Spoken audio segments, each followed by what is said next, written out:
Toda empresa tem uma história financeira para contar. Mas como é que essa história vira um documento oficial, algo confiável? A resposta está nos livros contábeis. Hoje a gente vai desvendar o que são, como eles funcionam e como a tecnologia simplesmente reinventou essa prática que é tão fundamental. Bom, para começar, vamos pensar de um jeito diferente. Em vez de imaginar um monte de planilhas e números, pense nos livros contábeis como se fossem o diário de uma empresa. É isso mesmo. Cada compra, cada venda, cada pagamento, tudo vira uma página, que vai construindo a história financeira dela. Então, a pergunta principal que a gente precisa responder é essa: como é que uma empresa registra essa jornada financeira toda de um jeito que seja organizado, confiável e, claro, válido perante a lei? Como já adiantei, a chave para tudo isso está nos livros contábeis. De forma bem direta, os livros contábeis são esses registros oficiais de tudo que acontece com o dinheiro da empresa. E o ponto mais importante hoje em dia é essa mudança para o digital. Quer dizer, a ideia continua a mesma, mas a ferramenta, essa evoluiu demais. Saiu do papel e foi direto para o computador. Agora imagina só o caos que seria tentar achar uma informação num diário gigante e todo bagunçado. Impossível, né? É por isso que na contabilidade tudo tem que ser organizado, quase como uma biblioteca. Vamos dar uma olhada em como essa classificação funciona para tudo fazer sentido. A primeira grande divisão é bem simples. Tem os obrigatórios e os facultativos. Alguns livros são exigidos por lei, não tem para onde correr. Outros são opcionais. Servem mais como ferramentas extras, sabe? Para quem quer um controle ainda mais fino do negócio. É a diferença entre o que se deve fazer e o que se pode fazer para ter uma gestão melhor. Outro jeito de organizar é olhando quanto de informação eles cobrem. Pensa nos livros principais, como o Diário e o Razão. Eles são como uma lente grande angular. Pegam tudo. Já os livros auxiliares são tipo uma lente de zoom. Eles focam em coisas específicas, como, por exemplo, só as entradas e saídas de dinheiro do caixa. E por fim, tem a forma como os registros são ordenados. Os livros cronológicos contam a história na ordem em que ela aconteceu, dia após dia.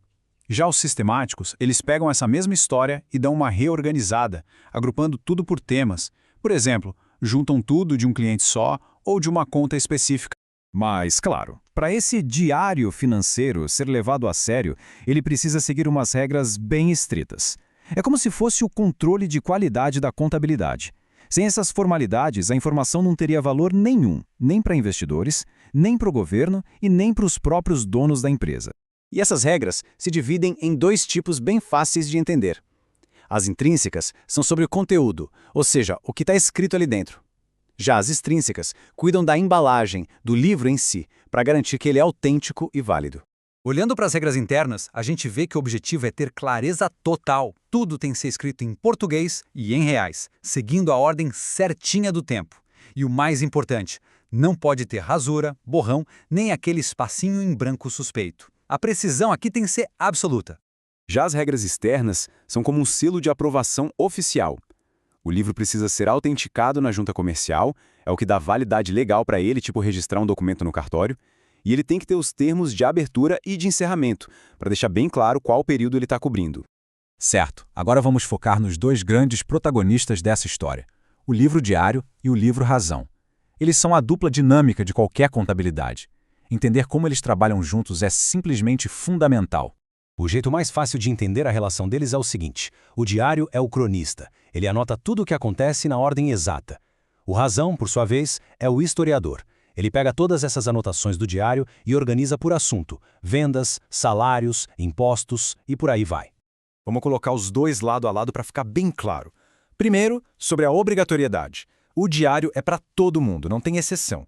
Já o Razão, por lei, só é obrigatório para empresas do lucro real, que geralmente são as maiores. A ordem também muda. Diário é cronológico, o Razão é sistemático, por temas. No fim, a função deles se completa. Um registra o que aconteceu e o outro organiza tudo e mostra o saldo de cada conta. Mas olha só, toda essa estrutura que a gente descreveu, que durante séculos foi feita em livros de papel, passou por uma revolução completa.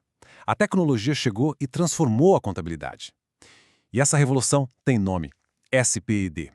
SPED é a sigla para Sistema Público de Escrituração Digital. Basicamente, é a grande plataforma do governo que veio para centralizar tudo isso. Em vez de levar aquelas pilhas de livros físicos na junta comercial, hoje as empresas enviam um arquivo digital para esse sistema que valida e autentica tudo online. Então, O fluxo moderno funciona mais ou menos assim. A empresa faz os lançamentos no sistema dela, como sempre. Depois gera um arquivo digital chamado ECD, que é a escrituração contábil digital. É ele que substitui os livros de papel. Aí, esse arquivo é enviado para o SPED. E a autenticação, que antes podia demorar dias, agora acontece de forma digital. É outro nível de agilidade e controle. E isso tudo leva a gente a uma reflexão final, né? Com a tecnologia, a contabilidade ficou mais simples ou mais complexa? Por um lado, claro, automatizou muita coisa, eliminou o papel. Mas por outro, exige novas habilidades, um rigor com os dados que é ainda maior. A resposta não é tão óbvia, mas uma coisa é certa: o jeito como as empresas contam suas histórias financeiras mudou para sempre.